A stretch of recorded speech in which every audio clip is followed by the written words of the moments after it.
અમદાવાદ શહેરમાં નહીં સુધરે નબીરાઓ। વાડેજમાં એક કાર ચાલકે અકસ્માત સર્જ્યો છે।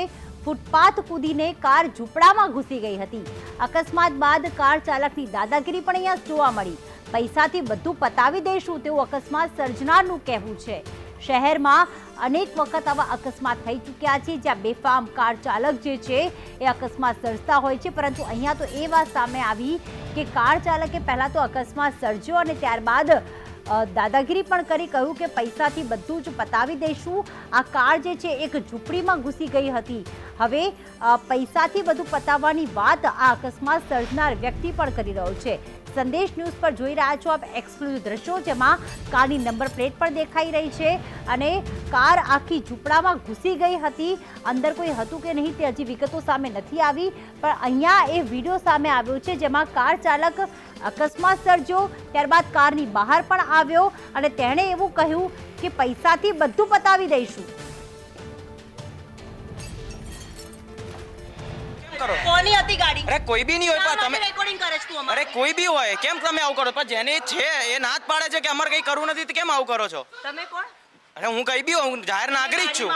ના, હું ગાડીમાં હતો જ નહીં। બચાવો છો? હા, બચાવું છું। એમના ફેમિલીમાંથી કોઈ ફેમિલીમાં નથી, પતા ગભરાઈ ગયા છે છોકરાઓ। તમે એ તો જુઓ, તમે છોકરાઓ ગભરાય છે, અંદર છોકરાઓ કોઈના મરી ગયા હોત તો પણ ચાલે। પોલીસ કેસ થઈ જશે ને, એમને કરવો હશે પોલીસ કેસ કરશે। એમને જેનું ઘર તૂટ્યું છે, કોઈને વાગ્યું નથી, તમે કેમ આવું કરો છો?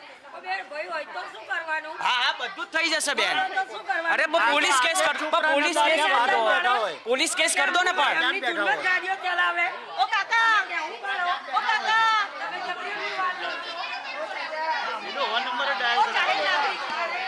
શું કહેશો? કશું નહીં, મારે કીધું તે લોકો નથી કહેતા, તમે અમને બી રોકતા હતા। રોકતા હતા ને, કેમ નહોતા રોકતા? આપ કોણ? મારી સામે એક્સિડન્ટનો પુરાવો છે મારી જોડે। કોનો વાંક છે, શું છે, શું નહીં ને એ લોકો જાણી દીધું છે મેં એમને, કોને કહેવાનું એ બસ। ઓકે, મને કાયદા કાનૂની ખબર પડે છે।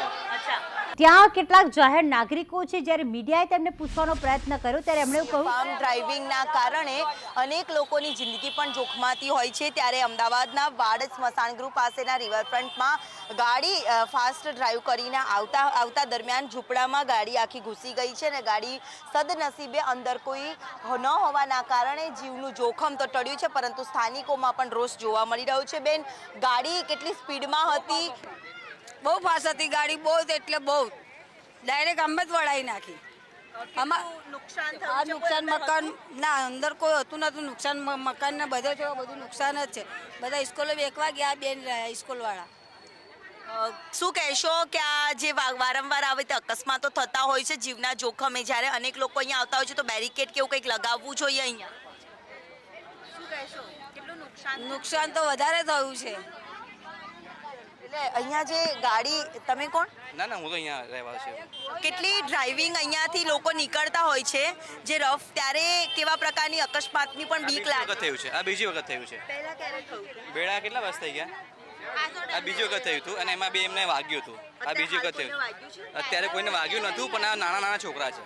એટલે ઝૂંપડામાં જે ફૂલ સ્પીડમાં આવતા જે વાહન ચાલક જે બેફામ બનતા હોય છે અને આ જ પ્રકારે વારંવાર અકસ્માતની ઘટના સર્જાતી હોય છે। જ્યારે અત્યારે તાજેતરમાં જ અમદાવાદના વાડજ વિસ્તારમાં ઝૂંપડામાં ગાડી ઘૂસી ગઈ છે, સદનસીબે કોઈ જાનહાનિ થતા અટકી છે। કેમેરામેન પુખરાજ શર્મા સાથે દિવ્ય ચૌહાણ, સંદેશ ન્યૂઝ, અમદાવાદ। તો ખાસ કાર ઘુસાડી અને પૈસાથી પતાવટનો પ્રયાસ પણ કર્યો। જે જૂનાવાડી વિસ્તારમાં સ્મશાનગૃહનો રસ્તો આવેલો છે ત્યાં કેટલાક ઝૂંપડપટ્ટી આવેલી છે અને ત્યાં એકદમ બેફામ કાર ચાલકો આવ્યા હતા એવું માનવામાં આવી રહ્યું છે કે એક કરતાં વધુ યુવકો તેમાં બેઠા હતા અને જેવી જ કાર આખી ઝૂંપડામાં ઘૂસી ગઈ હતી, કોઈ ઈજાગ્રસ્ત થયું નથી, પરંતુ અહીંયા પૈસાથી મામલો પતાવટનો પ્રયાસ કરવામાં આવ્યો।